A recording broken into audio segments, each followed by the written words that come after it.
नमस्कार दोस्तों, आज हम लोग कंस्ट्रक्शन साइट सेफ्टी के बारे में थोड़ा बात कर लेंगे। तो आपको पता है कंस्ट्रक्शन साइट में सेफ्टी का इम्पोर्टेंस क्या है। तो चलिए देखते हैं, इसमें कुछ चीज़ के बारे में हम लोग बात कर लेंगे। पहले ये वीडियो में हम लोग बात करने वाला टॉपिक थोड़ा जल्दी से देख लेंगे।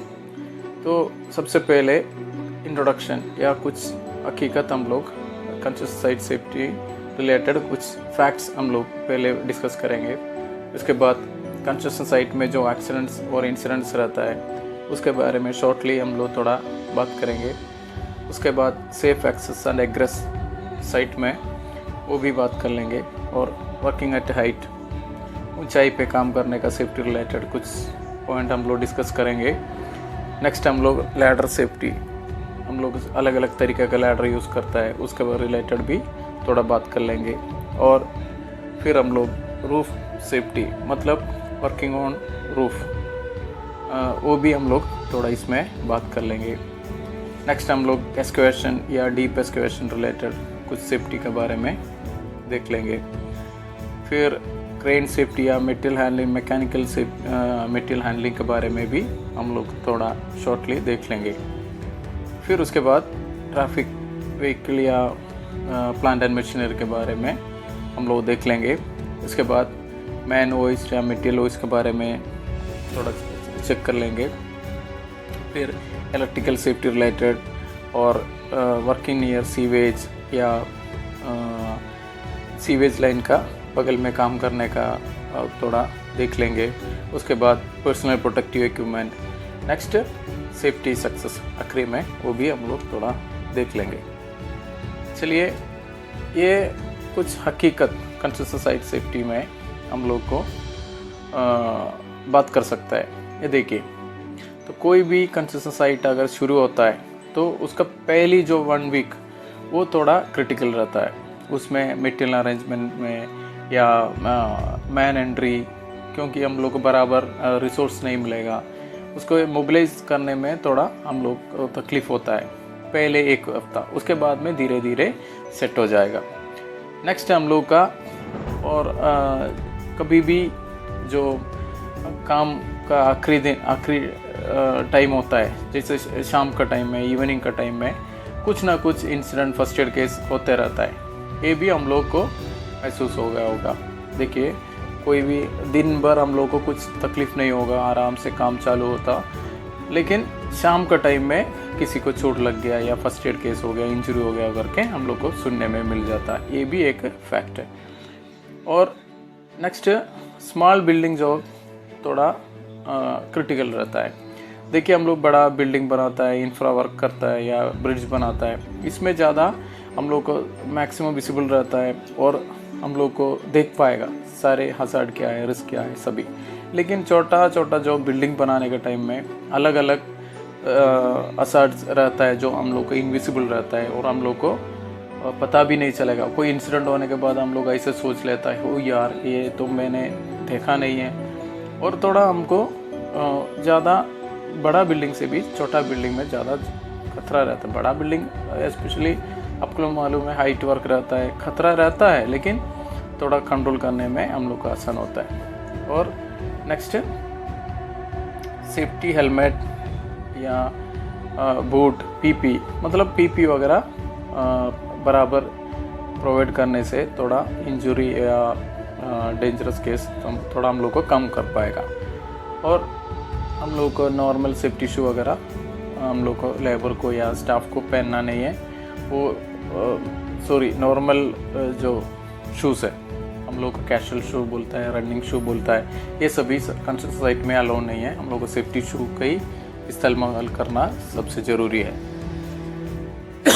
उसके बाद थोड़ा एक्सीडेंट का हिस्ट्री स्टैटिस्टिक्स देख लेते हैं। तो सबसे 100% में सबसे ज़्यादा इंसिडेंट जो होता है या इंजरी होता है वो फॉल फ्रॉम हाइट, आदमी लोग ऊपर से गिर के चोट लगने की वजह से होता है 56% का incidents.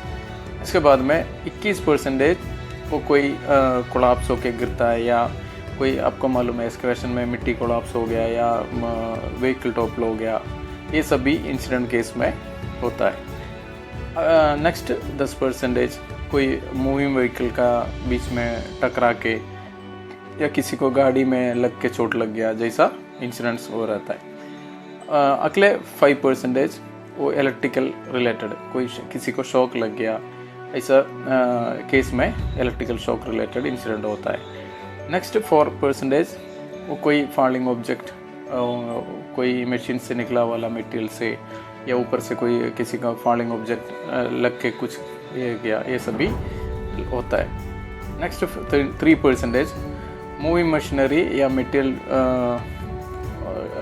Related, plant and machinery या मूविंग मशीनरी का द्वारा जो चोट लगता वो ये। आखिरी 1% हार्मफुल सब्सटेंस जैसा केमिकल या हॉट जैसा सब्सटेंस को रिलेटेड इंसिडेंट को 1% होते रहता है।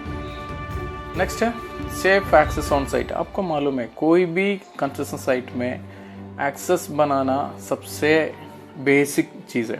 तो हम लोग को कोई भी कंस्ट्रक्शन साइट में आने जाने का रास्ता वो सेफ रहना चाहिए। उसमें कोई ऊपर से कोई मटेरियल गिरने का खतरा नहीं रहना चाहिए, स्लिप होने का खतरा नहीं होना चाहिए, कोई इलेक्ट्रिकल केबल नहीं होना चाहिए, वो बराबर मार्क रहना या साइनेज वगैरह लगा के एकदम नीट एंड क्लीन रहना चाहिए एक्सेस। तो सभी को अपना काम करने का जगह पे आने जाने का रास्ता हम लोग बराबर बना के देना है। और कोई भी स्लिपरी या ये सभी होना नहीं चाहिए। वो अगर चाहिए तो उसमें गार्ड रेल और रेलिंग सिस्टम वगैरह हम लोग को प्रोवाइड करना चाहिए। और कोई भी आने जाने के रास्ता में कोई शाफ्ट ओपनिंग रहता है या होल्स रहता है, उसको बराबर मार्क करना है, बैरिकेड करना है और क्लोज भी करना ज़रूरी है। और अपना साइट वो भी नीट एंड क्लीन, अच्छा हाउसकीपिंग वगैरह लगाना चाहिए। और जो आने जाने का रास्ता में लाइटिंग, इल्यूमिनेशन का कमी नहीं रहना चाहिए। और नेक्स्ट है फेंस ऑफ फ्रॉम पब्लिक। हम लोगों को देखिए, हमारा कंस्ट्रक्शन साइट में जो वर्कर रहता है वो ट्रेंड रहता है, लेकिन अनट्रेंड आदमी या बाहर का जो कोई पब्लिक वगैरह हमारा साइट का बाउंड्री का अंदर आना नहीं चाहिए। उसके लिए हम लोग बराबर बैरिकेड करना, फेंस करना है, ये सबसे ज़रूरी है। नेक्स्ट है वर्किंग एट हाइट। तो आपको मालूम है ये सबसे ज़्यादा इश्यू हम लोग को वर्किंग हाइट में लेके रहता है। ऊंचाई में काम करने का टाइम में अलग अलग तरीक़ा का रिस्क आप लोग फेस किया होगा। तो इसमें हम लोग को क्या, सबसे पहले वो उसमें काम करने वाला को ट्रेन करना है। वर्किंग जो एनवायरनमेंट हम लोग को सेफ बना के रखना है, स्कैफोल्डिंग या वर्किंग प्लेटफॉर्म उसको सेफ कंडीशन में बना के रखना है। और वर्क परमिट का इम्प्लीमेंटेशन करना है। ये सारे के सारे चीज़ हमारा तरफ से हम लोग चेक करके इंश्योर करना चाहिए। और उसमें यूज़ करने वाला जो लैडर है वो सभी अच्छा प्रॉपरली फिक्स किया कि नहीं, वो चेक करने का अच्छा से हम लोग यूज़ करना चाहिए। और कोई भी इनकम्प्लीट स्कैफोल्डिंग, अनसेफ स्कैफोल्डिंग हम लोग काम करने के लिए नहीं देना है। उसमें टैगिंग सिस्टम आपको मालूम है, जो जिसमें लाल टैग है उसमें किसी को काम करना नहीं देना है। और कोई भी प्लेटफॉर्म में हैंड रेल, मिड रेल या टॉप बोर्ड वगैरह रहना ज़रूरी है। और कोई भी हाइट वर्क का काम शुरू करने के पहले हम लोग को बगल में कोई इलेक्ट्रिकल लाइन है क्या, ये सभी हम लोग को देखना सबसे ज़रूरी है। तो नेक्स्ट हम लोग देख लेते हैं लैडर का बारे में। तो ये लैडर हम लोग यूज़ करने चुनने के पहले वो जॉब के लिए सूट है कि नहीं वो चेक करने का। अगर मान लीजिए अगर आपको एक 3 मीटर का हाइट पे काम करना है, तो आप एक 6 मीटर वाला लैडर उधर रख दिया, तो एक्स्ट्रा जब लंबाई रहेगा तो आदमी लोग उसको मिसयूज़ कर सकता है। तो बराबर आपको कितना मीटर का चाहिए उतना ही मीटर का या उतना ही लंबाई वाला अच्छा कंडीशन वाला लैडर लगाना ज़रूरी है। इसके बाद में वो उसका शेप, मतलब उसका हम लोग मैन मेड जैसे लकड़ी में ऐसे लग के ये सभी नहीं यूज़ करने का। और आपको ऊपर में या नीचे में भी उसको सिक्योर करना चाहिए, बराबर फिक्स करना चाहिए। और उसका 4:1 एंगल में जैसे पिक्चर में दिखाया वो एंगल में आपको लगाना ज़रूरी है। और हम लोग जिधर लैंडिंग है लैडर रख के लैंडिंग को ऊपर से 1 मीटर मिनिमम उसका रेजर रहना ज़रूरी है, क्योंकि हम लोग उतरने के टाइम में इसको पकड़ के उतरना ज़रूरी है। तो ये सभी हम लोग ध्यान रखना है। और एक लैडर में एक का ज़्यादा आदमी एक ही साथ में चढ़ना या सभी नहीं अलाउ नहीं करना चाहिए। और लैडर के ऊपर कोई भी आदमी काम नहीं करना चाहिए। और लैडर में चढ़ने का टाइम में ऐसे झुक के कुछ लेके सामान उठाने का ये सभी कोशिश नहीं करना चाहिए, एक तरफ से पलटी हो जाएगा। और जिसको हाइट में चढ़ने के लिए डर लगता है, जो हाइट फोबिया बोलता है, एक्रोफोबिया बोलता है, ये सभी आदमी को सीढ़ी के ऊपर चढ़ाना नहीं देने का। और सीढ़ी का एक आदमी ऊपर में सीढ़ी में चढ़ रहा हो, नीचे में किसी को काम नहीं करना देना है। और 3 पॉइंट कॉन्टैक्ट हम लोग को इंश्योर करना चाहिए। हम लोग चढ़ने के टाइम में 3 पॉइंट कॉन्टैक्ट लैडर के साथ इंश्योर करना है। और हमारे हाथ में कोई भी थैली या कोई टूल्स वगैरह लेके सीढ़ी के ऊपर चढ़ना भी नहीं। और नेक्स्ट रूफ के ऊपर, आपको मालूम है बड़ा बड़े शेड या बड़े बिल्डिंग बनाने के टाइम में रूफिंग का काम होता है, उस टाइम में उसको ऊपर काम करना थोड़ा रिस्की रहता है। और आप लोगों को शुरू करने के पहले रूफ का वो एनवायरनमेंट पूरा इंश्योर चेक करना ज़रूरी है। और आप लोगों उसको ऊपर चलने के लिए जो है बराबर सपोर्ट है कि नहीं, उसका रूफ शीट का कंडीशन, ये सभी चेक करना है। और आप लोग का जो पीपी वो प्रॉपर अप्रोप्रिएट पीपी आपको यूज़ करना है। क्योंकि कुछ लोग हैं ना, कोई जुगाड़ बना देता है, अपना से कोई जुगाड़ बना के हुक कर देता है, ये सभी अलाउड नहीं है। रूफ के ऊपर काम करने के लिए आपको रेक्टेबल टाइप फॉल अरेस्ट सिस्टम वगैरह आपको इंश्योर करना चाहिए। और नेक्स्ट है एक्सकेवेशन वर्क। तो आप लोग को मालूम है कंस्ट्रक्शन साइट में बिना एक्सकेवेशन का कोई भी काम नहीं होता है। तो एक्सकेवेशन शुरू करने के टाइम में हम लोग को सोइल कंडीशन पहले हम लोग को चेक किया होगा। सोइल कंडीशन के हिसाब से हम लोग को कौन सा टाइप का प्रिकॉशन लेना है, कौन सा टाइप का हम लोग को कटिंग करना है, स्लोप कैसे मेंटेन करना है, शोरिंग करना कि नहीं, ये सारे का सारे चीज़ हम लोग प्री प्लान करना चाहिए। ये एक्सकेवेशन शुरू होने के पहले हम लोग परमिट वगैरह लेना है, क्योंकि नीचे अंडरग्राउंड कोई बरीड केबल है क्या, electrical line, plumbing line, gas line वगैरह हम लोग है क्या नहीं, सभी अथॉरिटी से हम लोग को परमिट में साइन लेना, उसके बाद ही एक्सकेवेशन शुरू करना। एक कॉम्पिटेंट इंजीनियर उसके साथ रहना ज़रूरी है एक्सकेवेशन शुरू करने के पहले। और एक्सकेवेशन का सोइल एक्सकेवेशन एड्ज में नहीं होना चाहिए, और बराबर स्लोपिंग करना है, एक्सेस बनाने का सारे के सारे चीज़ हम लोग देखना है। और अगल बगल में कोई व्हीकल मूवमेंट वगैरह हम लोग अलाउ नहीं करना है। और एड से 1-1.5 मीटर दूर में हम लोग को hand rail proper hard barricading करना भी सबसे ज़रूरी है। नेक्स्ट एक्सकेवेशन में हम लोग को इंस्पेक्शन करना ज़रूरी है, डेली इंस्पेक्शन करना, क्योंकि कोई केविन हुआ कि नहीं, वाटर स्टैग्नेशन रहेगा तो केविन होके कोलैप्स होता है, क्रैक आ जाता है, ये सभी हम लोग ज़रूर चेक करना चाहिए। और ट्रेंचिंग में आप लोग को शोरिंग करना है तो बराबर शोरिंग कौन सा तरीका से शोरिंग करना है वो सभी इंश्योर करके हम लोग को करना ज़रूरी है। और नेक्स्ट क्रेन सेफ्टी। ये अब देखिए कोई भी व्हीकल हेवी लिफ्टिंग या मैकेनिकल लिफ्टिंग वगैरह होने के पहले वो लोड अपना सेफ वर्किंग लोड का अंदर है कि नहीं वो चेक करना चाहिए। और आप लोग को क्रेन में automatic safe load indicator fix किया कि नहीं वो चेक करना है। और हम लोग क्रेन प्लेस करने का जगह फर्म होना चाहिए, अच्छा जगह होना चाहिए, जो कीचड़ में या लूस मिट्टी में वगैरह हम लोग को रहना है। और आउट्रिगर वगैरह फिक्स करना नहीं है, तो हम लोग को क्रेन एक अच्छा जगह पे रहना ज़रूरी है। और जो लोड है वो प्रॉपरली फिक्स है कि नहीं, सिक्योर लोड है कि नहीं, वो भी चेक करना है। क्योंकि कुछ लोड देखिए लंबा वेट कम रहेगा लेकिन उसका बैलेंस में हम लोग को नहीं उठा पाएगा, वो सभी हम लोग का क्रेन टॉप लोने में कारण बन जाता है। और ट्रेंड ऑपरेटर, ट्रेंड बैंक्समैन वगैरह क्रेन के साथ रहना ज़रूरी है। और कभी भी कोशिश करने का ये जो पिकैन लोड उठा के मूव करने का सबसे अनसेफ होता है, वो भी हम लोग अलाउ नहीं करना चाहिए कंस्ट्रक्शन साइट में। Next traffic vehicle plant and machinery. और आप लोग को सबसे पहले व्हीकल मूवमेंट और पेडेस्ट्रियन मूवमेंट, आदमी जाने का रास्ता अलग करना है, व्हीकल मूवमेंट का अलग करना है कंस्ट्रक्शन साइट में। क्योंकि दोनों एक ही जगह पे हो तो कभी ना कभी हम लोग को इंसिडेंट होने का चांस रहता है। और adequate clearance around swing vehicles, हम लोग को जो कंस्ट्रक्शन इक्विपमेंट जाने आने का रास्ता क्लियरेंस रहना है, मैन और व्हीकल का गैप थोड़ा रहना चाहिए। और मैक्सिमम रिवर्स करने का ये सभी हम लोग को कम करना चाहिए। उसके हिसाब से हम लोग को एक्सेस रूट बना के रखना है। और व्हीकल का सभी को रिवर्स ऑन वगैरह फिक्स करना ज़रूरी है, वो फंक्शनिंग होने का भी ज़रूरी है।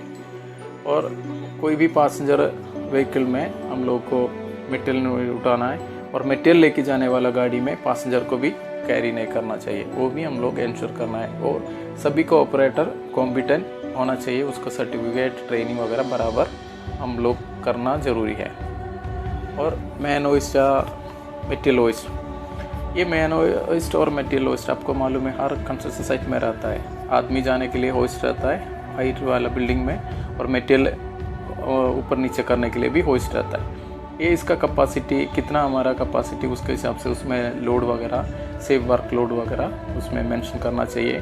उसका third party periodical third party inspection होना चाहिए, AMC या OEM का इंस्पेक्शन होना चाहिए। इंस्पेक्शन उसमें टैग वगैरह रहना चाहिए। उसमें चलाने वाला आदमी कॉम्पिटेंट होना चाहिए। वो इंस्टॉल करने वाला भी आदमी OEM से ही आके इंस्टॉल करना है, अपना मर्जी में हम लोग इंस्टॉलेशन नहीं कर पाता है। ये सभी हम लोग ध्यान से करवाना चाहिए।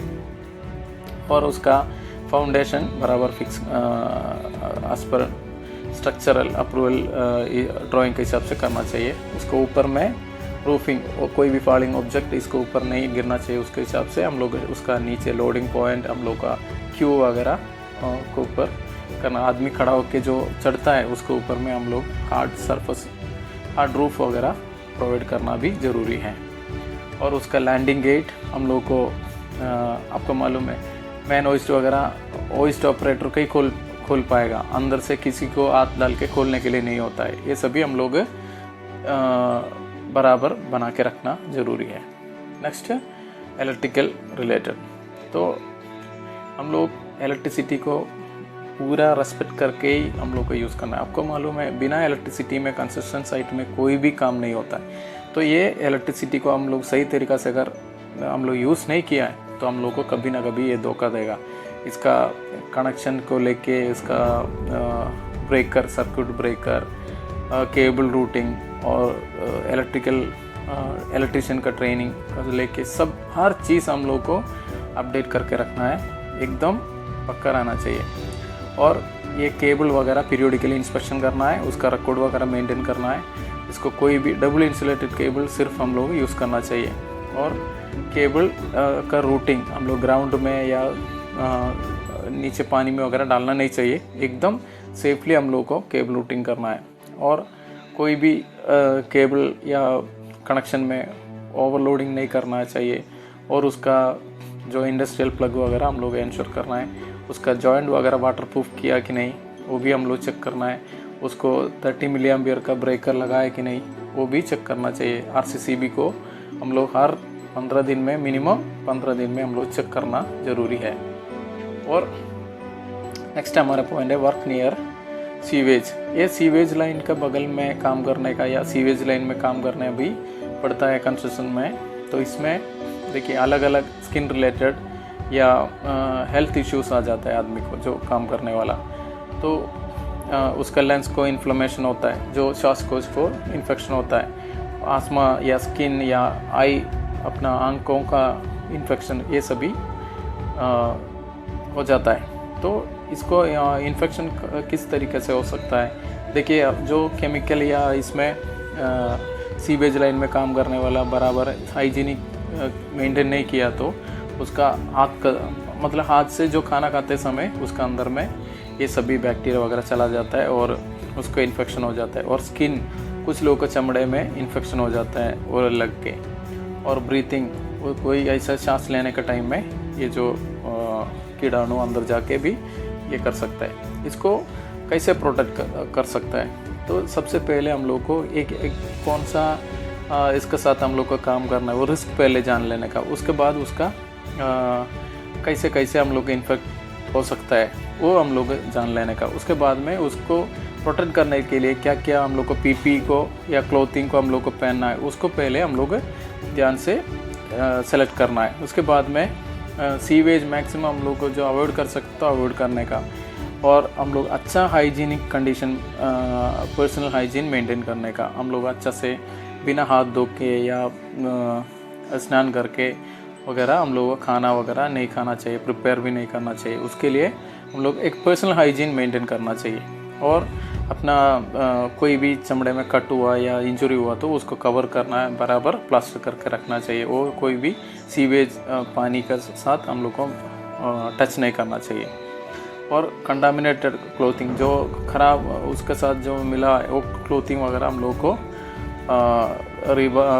चेंज करना चाहिए। और आप लोग को बूट और इक्विपमेंट वगैरह फ्रीक्वेंटली क्लीन करना चाहिए। और कोई आपको शक लग रहा है कुछ हम लोग को इन्फेक्शन हुआ तो डॉक्टर को जल्दी से जल्दी दिखाना भी ज़रूरी है। Next PP. आपको मालूम है ये मैंडेटरी पीपी कुछ होता है, हेलमेट, जूता, आप लोग का हाई विजिबिलिटी वेस्ट, ये सभी मैंडेटरी पीपी होता है। और कुछ हम लोग का स्पेसिफिक पीपी रहता है, जैसा ऊंचाई में काम करने के टाइम में safety harness, full body harness बोलता है, कोई eye protection, ear protection, nose respiratory protection, ये सभी हम लोग स्पेसिफिकली पहन लेता है। फिर पीपी 100% हम लोग को इंश्योर करना है। ये हमारा लास्ट कंट्रोल मेजर है, आप लोग को पता है। तो पीपी का बिना कोई भी वर्कर को हम लोग कंस्ट्रक्शन साइट में एंगेज करना नहीं चाहिए।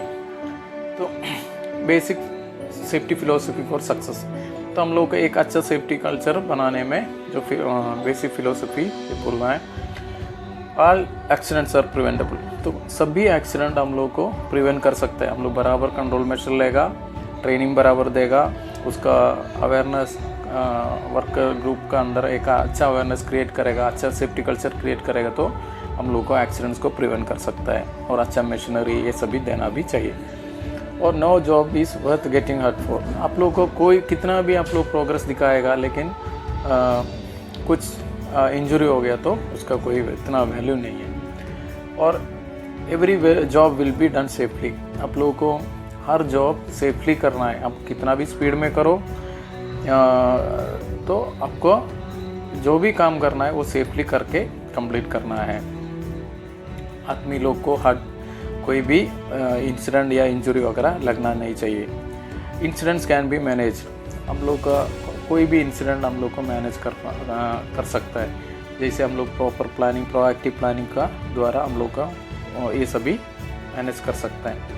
Safety is everyone's responsibility. हर आदमी को कंस्ट्रक्शन साइट में नीचे मतलब एकदम वर्कर को लेके मिडिल मैनेजमेंट, टॉप मैनेजमेंट, सभी का रिस्पॉन्सिबिलिटी है सेफ्टी को इम्प्रूव करना, सेफ्टी को फॉलो करना है, सेफ्टी इंश्योर करना है। ये सभी का रिस्पॉन्सिबिलिटी है।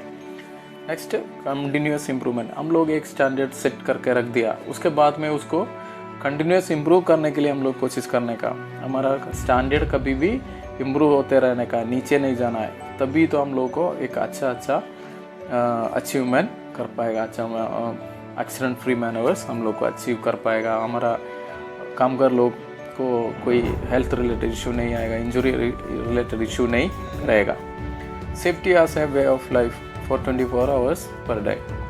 हमेशा हम लोग सेफ्टी ध्यान रखना है। तो सिर्फ कंस्ट्रक्शन साइट में जाएगा आएगा ऐसा नहीं, ये हमारा एक एटीट्यूड में आना चाहिए। हमारा बिहेवियर में भी सेफ्टी हम लोग को फॉलो करना ज़रूरी है।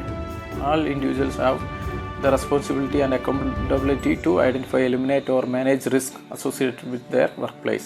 सभी इंडिविजुअल मतलब वर्कर भी hazard आइडेंटिफिकेशन में और उसको कंट्रोल मेजर सजेस्ट करने में मदद करना चाहिए। क्योंकि देखिए हम लोग सेफ्टी वाला साइट इंजीनियर, मैनेजर वगैरह hazard आइडेंटिफिकेशन करता है, कंट्रोल मेजर लेता है, लेकिन वर्कर को भी उसको में पार्टिसिपेट करना चाहिए। एक कोई भी एक काम कर रहा है वो खतरा है तो उनको बोल सकते हैं सर इसमें ये सभी खतरा इसको ये काम का रिलेटेड है। वो प्रैक्टिकली वो करने वाला आदमी को ज़्यादा हमसे बोल पाएगा और हम लोग उसके हिसाब से कंट्रोल मेजर लेगा तो वो निपटा सकता है। नेक्स्ट है legal obligation will be the minimum requirement for our health and safety standard. तो कुछ लीगल रिक्वायरमेंट रहता है, national building code, BOCW act, और ये सभी लीगल ऑब्लिगेशन के हिसाब से हम लोग हमारा एक कंपनी का स्टैंडर्ड सेट किया गया है। जैसे 1.8 मीटर के ऊपर में हम लोग को सेफ्टी बेल्ट पहनना ज़रूरी है।